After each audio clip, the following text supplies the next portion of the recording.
Embun datang, bunga menguntum, surya datang, pecahlah pagi. Ucapkan assalamualaikum untuk kalian yang selalu di hati. Bismillahirrahmanirrahim. Assalamualaikum warahmatullahi wabarakatuh. Alhamdulillah. Alhamdulillahirabbil alamin. Wa bihi nasta'inu ala umuri dunya waddin. Wassalatu wassalamu ala asyrafil anbiya'i wal mursalin wa ala alihi wa sahbihi ajma'in, amma ba'du. Alhamdulillah, puji dan syukur marilah senantiasa kita panjatkan kehadirat Allah Subhanahu wa taala yang senantiasa melimpahkan rahmat dan nikmat-Nya kepada kita, terutama nikmat iman dan Islam dan nikmat kesehatan. Sehingga dengan berbagai nikmat itu kita masih tetap dapat menjalankan seluruh aktivitas kita dengan baik.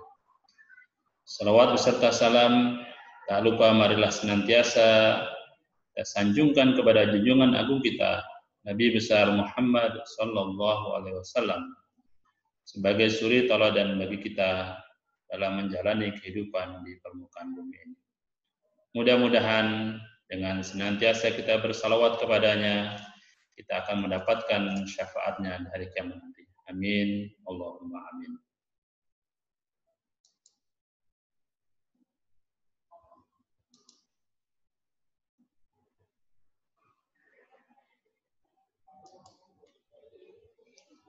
Sahabat kajian hadis yang berbahagia, pada kajian kali ini kita akan membahas hadis tentang kejujuran, di mana kejujuran merupakan salah satu dari tingkah laku atau akhlak yang terpuji, di mana dengan kejujuran ini akan dapat membawa seseorang kepada kebaikan, ketenangan, dan mendapatkan pertolongan dari Allah Subhanahu wa taala dalam kehidupan ini. Sebaliknya, dengan kebohongan seseorang akan mendapatkan atau akan membawa kepada kejahatan, keraguan-raguan, bahkan kebinasaan. Maka dalam kaitan ini kita akan membahas 3 hadis yang berhubungan dengan kejujuran ini. Hadis yang pertama yaitu tentang kejujuran membawa kepada kebaikan. Dalam sebuah hadis yang diriwayatkan oleh Imam Bukhari dan Muslim yang bersumber dari Abdullah bin Mas'ud, Rasulullah SAW bersabda dalam hadisnya sebagaimana tercantum dalam slide yang pertama ini, yang berbunyi, An Abi Mas'udin radhiyallahu anhu anin Nabi sallallahu alaihi wasallam, dari Ibnu Mas'ud atau Abdullah bin Mas'ud, semoga Allah meridhoinya, anin Nabi sallallahu alaihi wasallam, dari Nabi sallallahu alaihi wasallam, qala bersabda, inna sidqa yahdi ilal birri, sesungguhnya kejujuran itu akan menunjukkan seseorang kepada kebaikan. Wa innal birra yahdi ilal jannati, dan sesungguhnya kebaikan itu akan menunjukkan seseorang kepada surga. Wa innar rajula la yasduqu, dan sesungguhnya seseorang yang selalu berbuat jujur, hatta yuktaba indallahi siddiqan, maka dia dengan sendirinya akan dicap di sisi Allah sebagai orang yang jujur atau orang yang terpercaya. Sebaliknya, wa innal kadhiba yahdi ilal fujur, dan sesungguhnya kebohongan itu akan menunjukkan seseorang kepada kejahatan. Wa innal fujura yahdi ilan nar, sedangkan kejahatan itu akan menunjukkan seseorang kepada neraka. Wa innar rajula la yakdibu hatta yuktaba indallahi kadzaban. Sesungguhnya apabila seseorang selalu berbuat bohong, maka dengan sendirinya Allah pun akan mengecapnya sebagai seorang yang pembohong. Muttafaqun alaih, hadis diriwayatkan oleh Bukhari dan Muslim.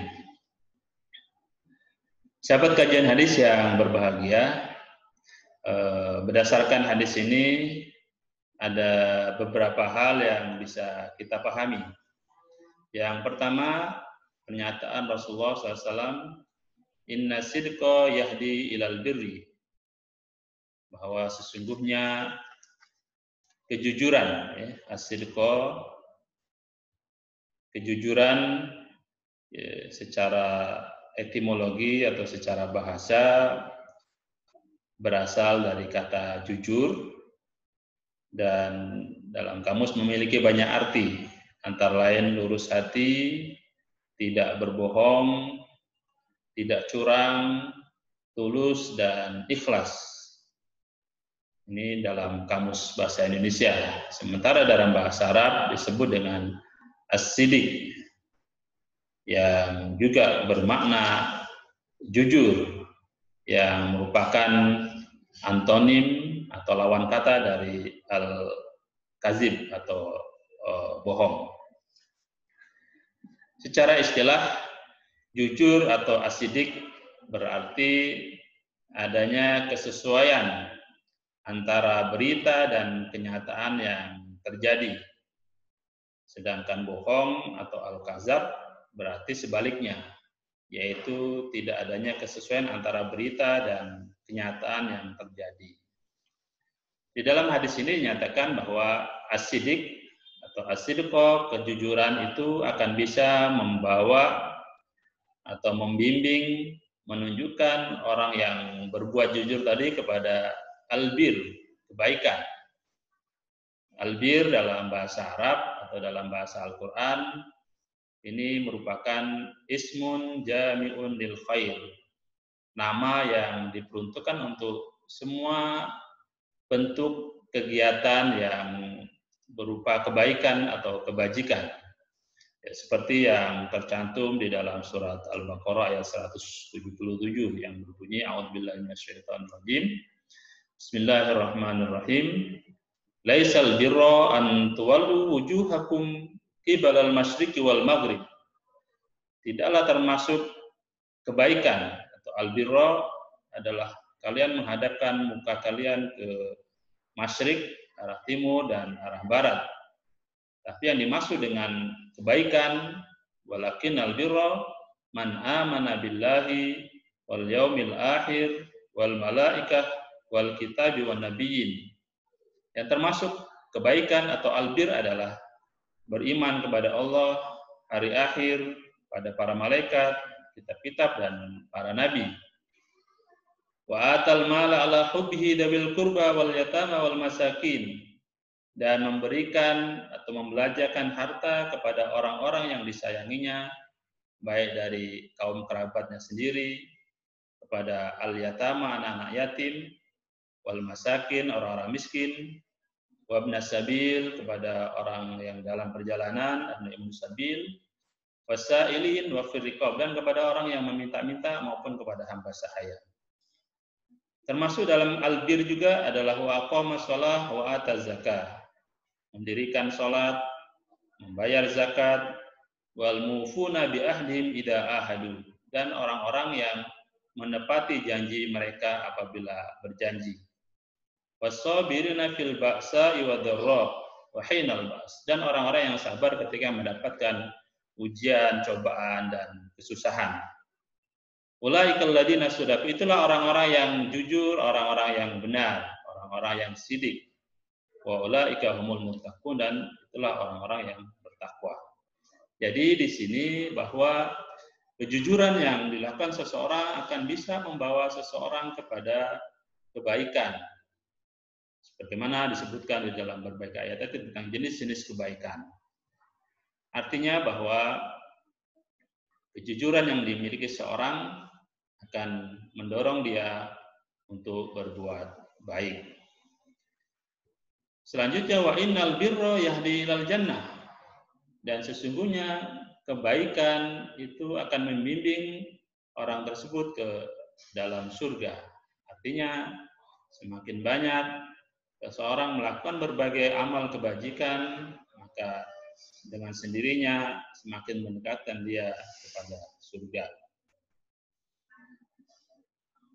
Kata selanjutnya, wa innar rajula la yasduqu hatta yuktaba indallahi siddiqan. Dan sesungguhnya apabila seseorang yang selalu membiasakan diri berbuat jujur, maka akan dicap di sisi Allah Subhanahu wa taala sebagai orang yang jujur atau memiliki akhlak yang jujur. Di dalam hadis ini dinyatakan dengan siddiq. Jadi dalam bahasa Arab ada shadiq, ada siddiq.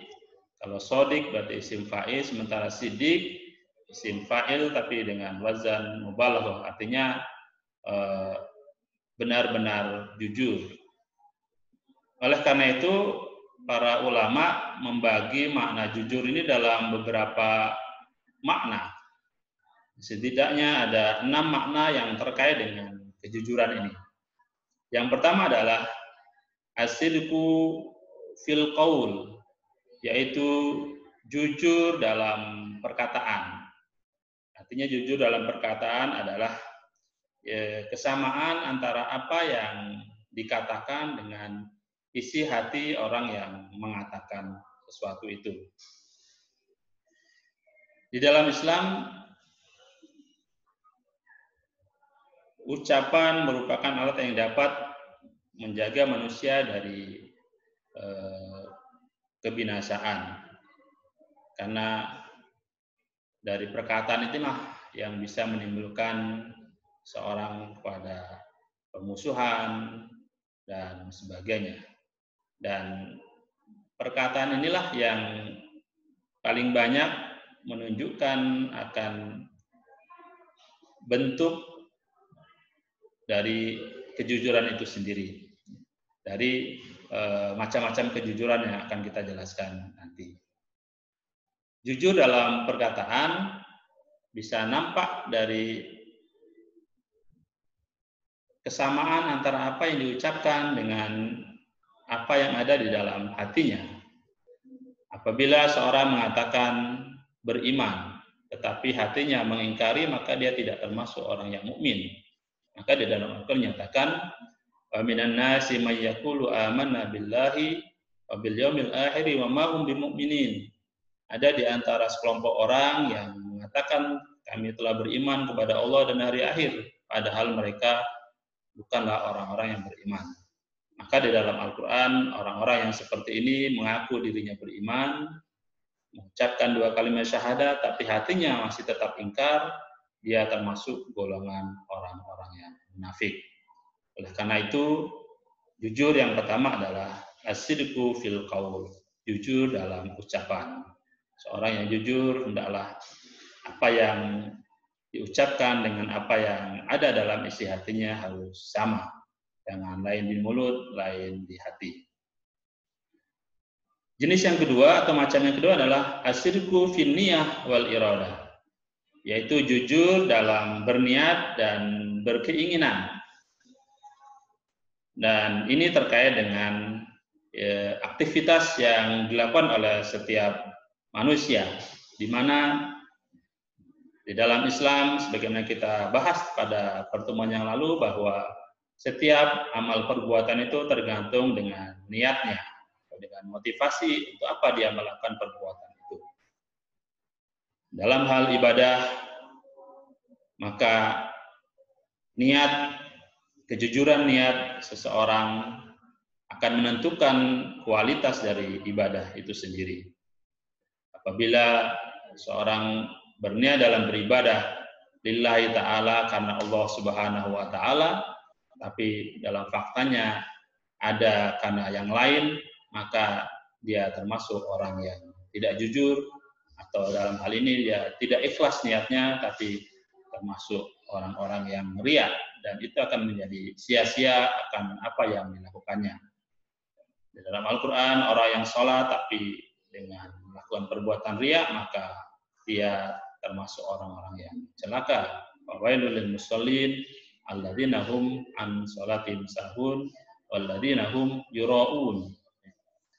Dalam bersedekah juga demikian. Orang-orang yang pada lahirnya dia melakukan kebaikan, bersedekah, berderma, tapi niatnya hanya semata-mata untuk memperoleh pujian, populer dan sebagainya, maka di sisi Allah nilai amalnya akan menjadi sia-sia.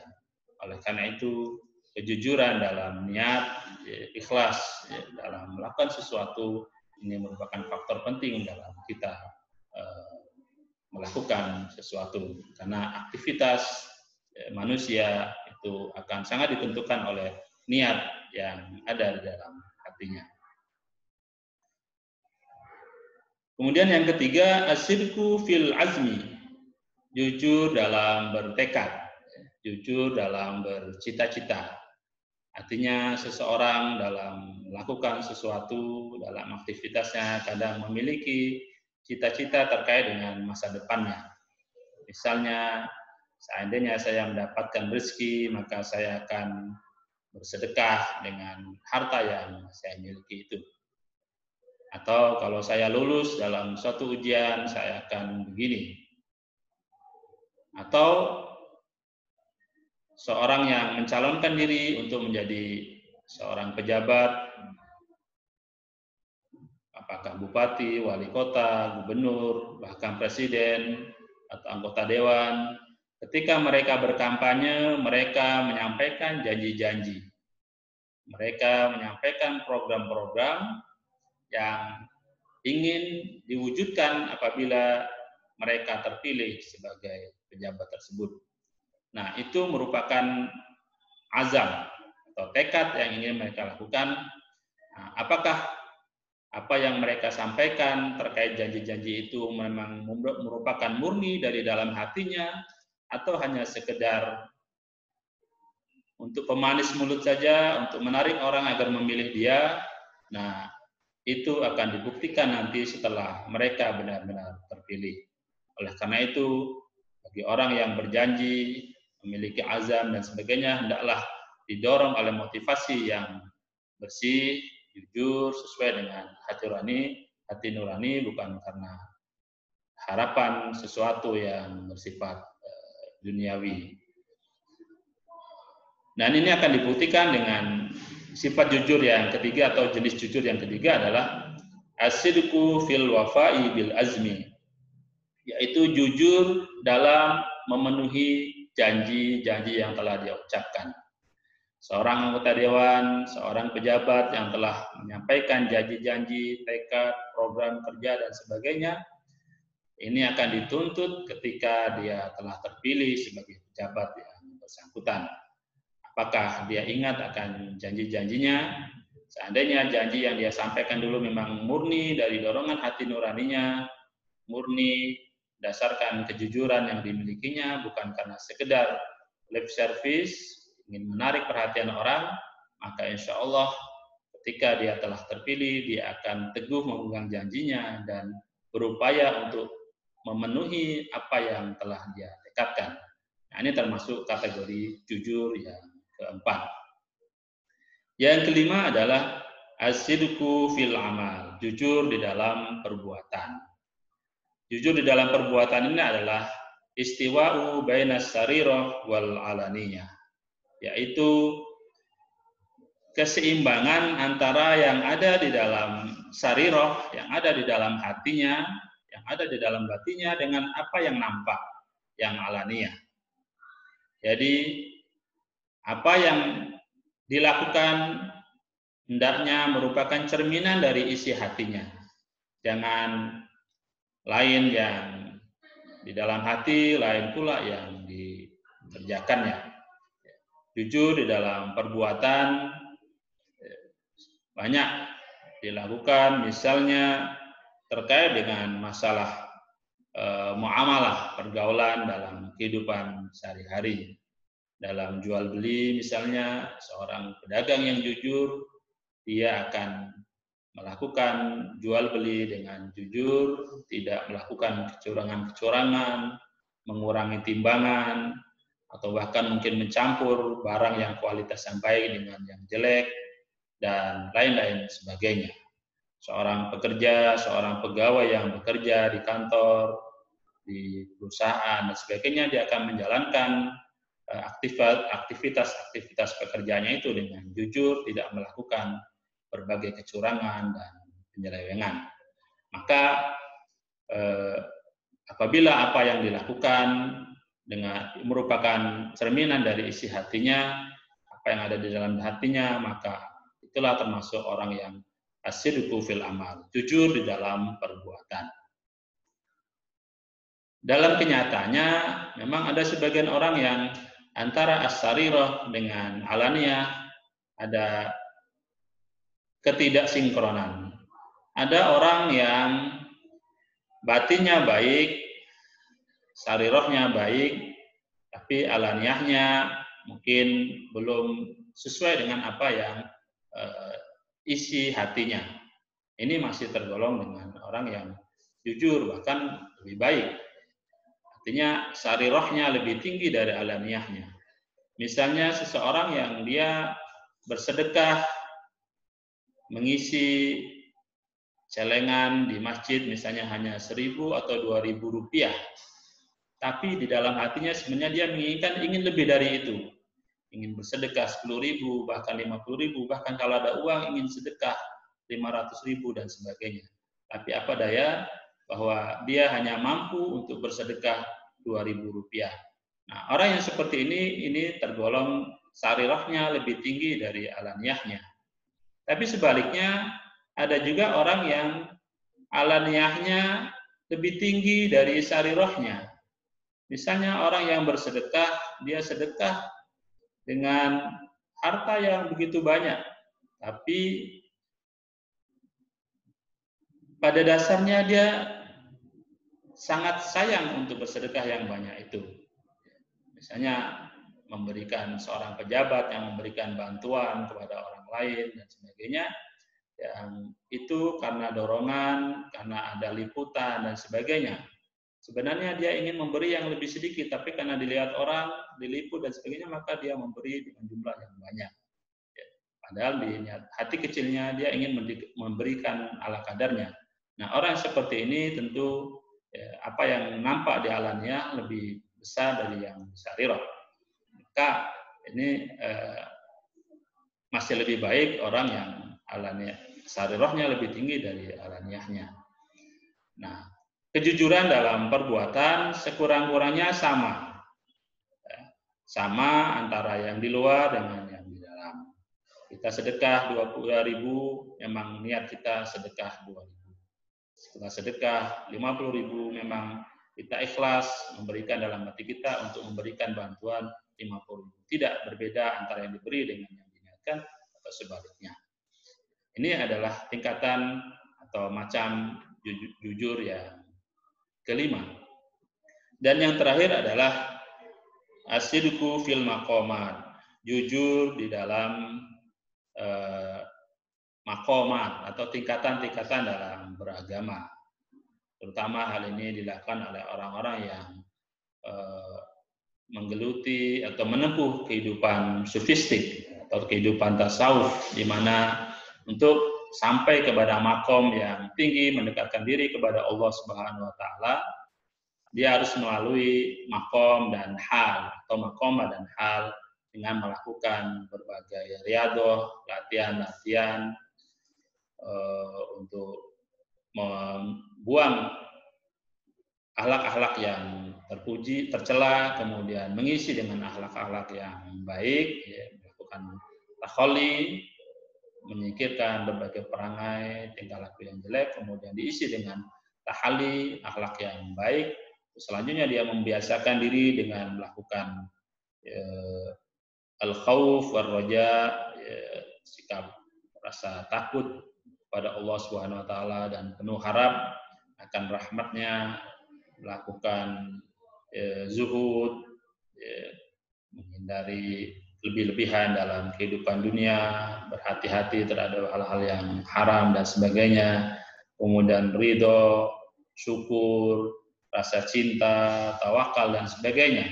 Nah, orang-orang yang melakukan menempuh kehidupan tasawuf tersebut, ketika dia sampai kepada makom-makom tersebut, memang itu berdasarkan berdasarkan apa yang telah dia lalui, dia rasakan, bukan karena dibuat-buat. Maka orang tersebut artinya jujur dalam makomat, tidak hanya melakukan sesuatu dengan penuh kepura-puraan. Nah, oleh para ulama dinyatakan bahwa barang siapa yang memenuhi keenam dari macam-macam kejujuran tersebut, famanit tasofa bisidqi fi jami'i dzalika fahuwa siddiq. Barang siapa yang memenuhi kriteria adil di dalam perkataan, jujur dalam perkataan, jujur dalam niat, jujur dalam berazam, bertekad, jujur dalam memenuhi tekad, jujur dalam berbuat, dan jujur dalam menempuh makomat-makomat dalam kehidupan beragama, maka dia termasuk orang yang siddiq, orang yang benar-benar jujur, dapat dipercaya segala tindak tanduknya. Tapi kalau hanya sebagian saja, maka dia termasuk orang yang shadiq, orang yang jujur. Tapi kalau keenam-enamnya dia miliki, dia termasuk orang yang siddiq, orang yang terpercaya. Nah, tentunya untuk menjadi orang yang benar-benar siddiq, seseorang harus pertama adalah membiasakan diri untuk metode bagaimana supaya kejujuran ini memang benar-benar tertanam dalam diri kita. Para ulama menetapkan bahwa untuk menanamkan kejujuran yang pertama tentu harus melalui keteladanan, di mana Rasulullah SAW sendiri telah memberikan contoh teladan yang baik dalam hal kejujuran ini. Maka dalam salah satu sifat wajib bagi dia adalah as-siddiq, orang yang jujur. Dan ini kejujuran ini sudah ditunjukkan oleh Rasulullah sejak dia kecil, sejak dia anak-anak sampai tentu menjadi Rasul. Maka kita sebagai umatnya harus meneladani Rasulullah SAW dalam kejujurannya. Kana lakum fi Rasulillah uswatun hasanah. Pada diri Rasulullah itu terdapat suri teladan yang baik. Oleh karena itu Rasulullah sejak muda telah digelari oleh kaumnya dengan Al-Amin, orang yang dapat dipercaya. Nah, tentunya demikian juga para orang tua, guru, bahkan pejabat juga harus memberikan contoh suri teladan yang baik akan kejujuran. Kalau memang orang lain, rakyat akan diharapkan meniru atau mencontoh kejujuran yang ditunjukkan oleh pemimpinnya. Karena pemimpin adalah ibarat mata air.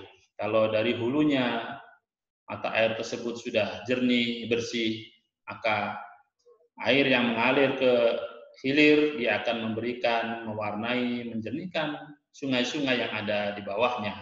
Tapi sebaliknya, kalau pemimpin yang merupakan sumber dari mata air itu sendiri tidak menunjukkan contoh teladan yang baik dalam hal kejujuran, malah justru memberikan contoh yang jelek dalam hal korupsi, penyimpangan, penyelewengan, maka jangan diharapkan orang-orang yang di bawahnya, para pegawai, masyarakat akan berlaku jujur.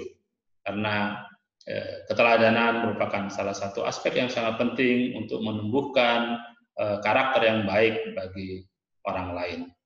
Yang kedua tentu dengan cara melakukan pembiasaan dengan terus-menerus dengan berbagai metode, dengan berbagai cara, mulai dari diri kita pribadi, kemudian kita berupaya untuk menempatkan diri bergaul dengan orang-orang yang jujur dan sebagainya, maka dengan sendirinya kita akan terbiasa dengan bersikap jujur. Dengan kebiasaan tersebut maka dengan sendirinya akan menjadi akhlak kepribadian kita. Karena akhlak menurut Imam Ghazali adalah ibaratun an hayatin nafsi rasikhatun tasduru anhal af'al bisuhulatin wa yusrin min ghairi hajatin ila fikrin wa ruwiyatin. Bahwa akhlak itu merupakan sifat yang tertanam di dalam jiwa seseorang, yang dari dalam jiwa itu kemudian menimbulkan perbuatan yang gampang dan mudah untuk melakukan sesuatu yang baik itu tanpa dipikir-pikir, tanpa ditimbang-timbang. Jadi kalau seorang yang jujur dalam keadaan apapun dia berlaku jujur, tidak melihat situasi kondisi, tidak melihat kanan kiri, tidak melihat orang yang ada orang yang melihat atau tidak, maka berarti sudah menjadi akhlak atau kepribadian dari orang tersebut menjadi orang yang jujur. Tapi sebaliknya, kalau masih melihat-lihat ada orang yang mengawasi atau tidak untuk melakukan kejujuran, maka berarti orang tersebut belum memiliki kepribadian yang jujur. Oleh karena itu, kejujuran ini harus senantiasa dilatih, dibiasakan agar kita menjadi pribadi-pribadi yang jujur. Kalau kita membiasakan itu, maka dengan sendirinya Allah pun akan menggelari kita sebagai orang-orang yang siddiq. Tapi sebaliknya, apabila kita selalu melakukan perbuatan bohong, dusta, maka itu akan menjerumuskan kita kepada kejahatan. Ya. Seperti di dalam hadis, wa innal kadiba yahdi ilal fujur. Sesungguhnya kebohongan itu akan menunjukkan, akan membimbing, mengarahkan seseorang kepada al-fujur, kepada kejahatan. Sebagaimana albir merupakan nama untuk semua jenis kebaikan, maka al-fujur itu merupakan nama untuk semua jenis kejahatan. Atau ismun jami'un lisyarr, nama untuk semua kejahatan. Maka semakin banyak orang melakukan kejahatan yang didorong oleh karena ketidakjujuran, keimanan yang didasari oleh ketidakjujuran, maka yang timbul adalah kemunafikan. Ibadah yang dilandasi oleh kebohongan, tidak dilandasi oleh keikhlasan dalam berniat, maka yang muncul adalah perbuatan riya dan sebagainya. Oleh karena itu, orang-orang yang berbuat jahat ini nantinya akan selalu akan berada di neraka. Bagaimana di dalam Al-Quran dinyatakan dalam surah Al-Fitar ayat 13 dan 14, innal abrara lafi na'im. Sesungguhnya orang-orang yang abror, orang-orang yang melakukan perbuatan baik akan berada di dalam kenikmatan atau surga Jannatul Na'im. Sebaliknya, wa innal fujjara lafi jahim. Sesungguhnya orang-orang yang jahat, yang selalu melakukan perbuatan jahat, akan berada di neraka jahim. Oleh karena itu, orang-orang yang selalu berbuat bohong, senantiasa membiasakan dirinya berbohong, maka dengan sendirinya juga akan dicap di sisi Allah sebagai orang yang kadzabun, orang yang pembohong. Orang yang pembohong, ya, segala tindak tanduknya, segala ucapannya tidak akan dipercaya lagi oleh orang lain, oleh masyarakat. Oleh karena itu, hendaklah melalui hadis ini kita biasakan diri untuk selalu jujur dalam segala tindakan, segala ucapan, segala niat, dan motivasi dalam kita berbuat harus selalu didorong oleh kejujuran. Insya Allah kalau kejujuran ini ditegakkan, maka kebenaran akan mengikuti dan kemaslahatan akan timbul dari sikap jujur ini.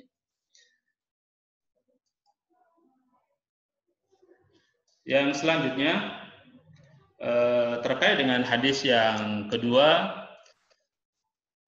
salah satu manfaat atau keutamaan dari kejujuran adalah bahwa kejujuran akan membawa seorang kepada ketenangan. Sebagaimana di dalam hadis dinyatakan, an Nabi Muhammadin Al-Hasan ibn Ali ibn Abi Thalib radhiyallahu anhu, dari Abi Muhammad Al-Hasan bin Ali bin Abi Thalib yang bernama Al-Hasan bin Ali bin Abi Thalib, semoga Allah meridhai keduanya. Ini adalah cucu Rasulullah Shallallahu Alaihi Wasallam, anak dari Fatimah dan Ali bin Abi Thalib, yang merupakan salah satu cucu kesayangan Rasulullah Shallallahu Alaihi Wasallam. Di samping ada cucunya lain yaitu yang bernama Husain. Jadi Hasan dan Husain merupakan cucu kesayangan Rasulullah SAW.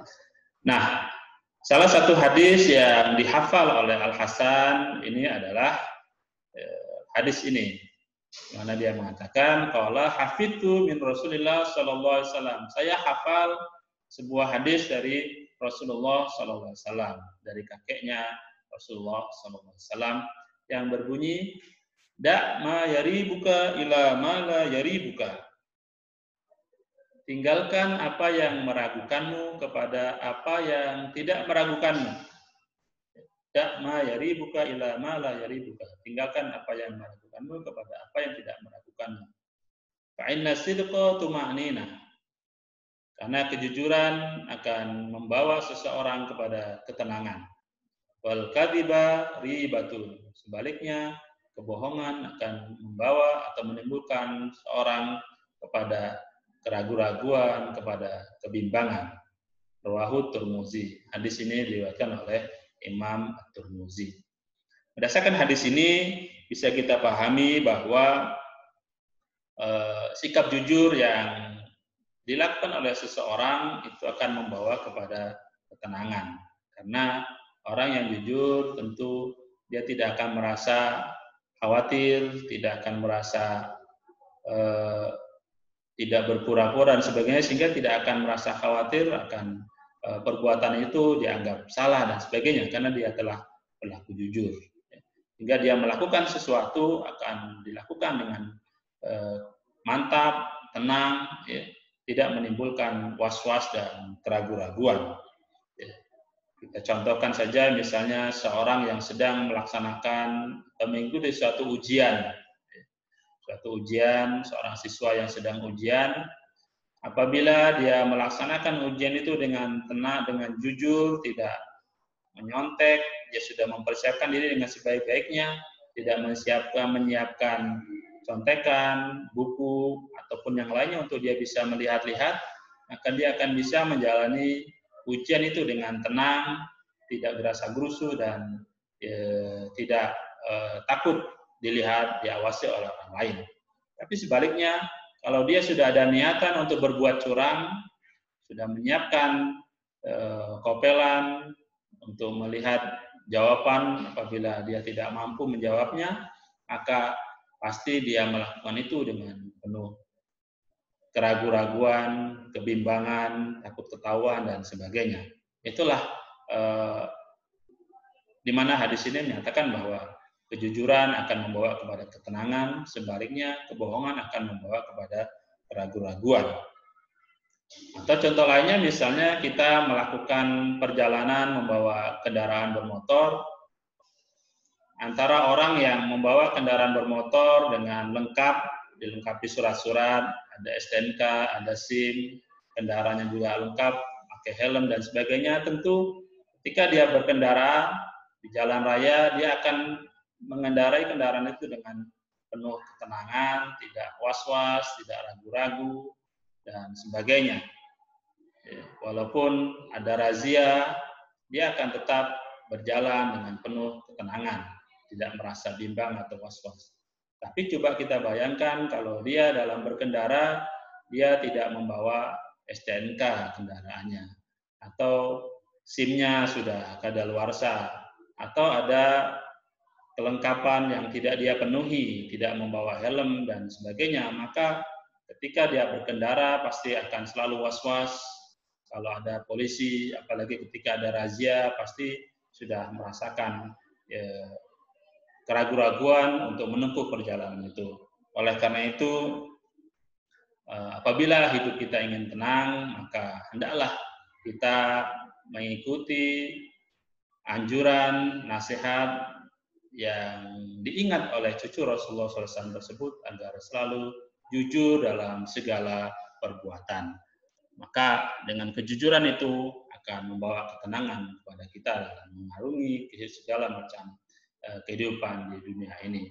Baik dunia kerja, di pasar, di kantor, di masyarakat. Kalau kita selalu jujur, insya Allah kita akan mendapatkan ketenangan, kita akan mendapatkan pertolongan dari Allah Subhanahu wa taala. Ya, orang jujur maka hidupnya akan mujur. Demikian salah satu pepatah dalam orang-orang Melayu. Maka kalau kita ingin hidupnya mujur, tidak terjerumus kepada hal-hal yang menjerumuskan kita kepada kehancuran, maka hendaklah selalu kita berbuat jujur dalam keadaan apapun. Selanjutnya hadis yang ketiga terkait dengan kejujuran yang dimiliki seseorang, maka dia akan mendapatkan pertolongan dari Allah Subhanahu wa taala. Mana hadis ini diriwayatkan oleh Imam Bukhari, Ibnu Majah dan lain-lain yang bersumber dari Abu Hurairah yang berbunyi an Abi Hurairah radhiyallahu anhu, dari Abi Hurairah semoga Allah meridhoinya, anin Nabi sallallahu alaihi wasallam qala, dari Nabi sallallahu alaihi wasallam bersabda, man akhadha amwalan nasi yuridu ada'aha adallahu anhu, barang siapa yang mengambil harta manusia yuridu adaha adallahu anhu, tapi dia berkeinginan atau berniat untuk menunaikannya atau membayarnya, maka Allah pun akan membantunya untuk menunaikannya.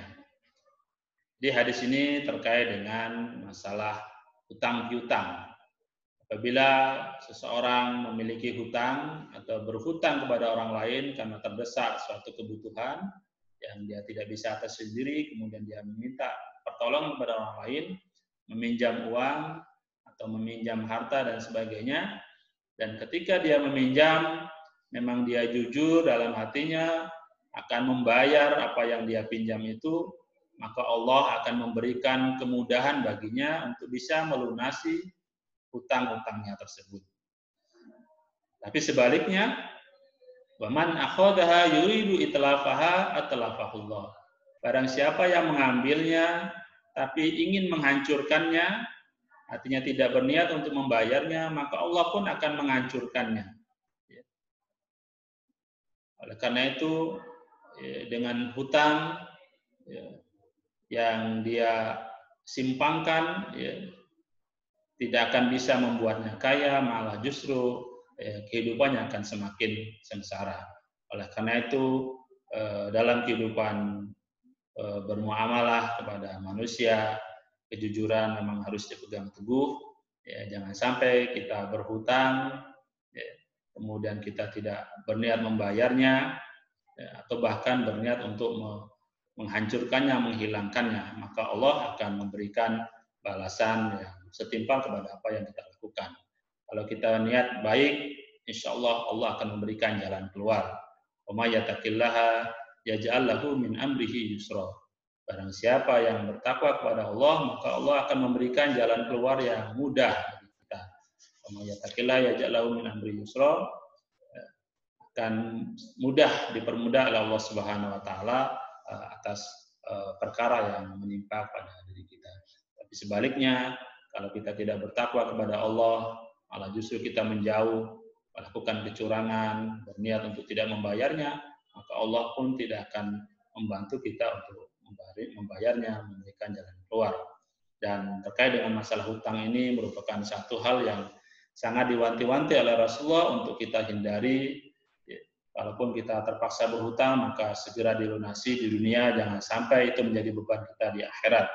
Karena sekalipun mati syahid, di dalam satu hadis, bahwa orang yang mati syahid, semua dosa-dosanya diampuni kecuali ad-dain, kecuali hutang.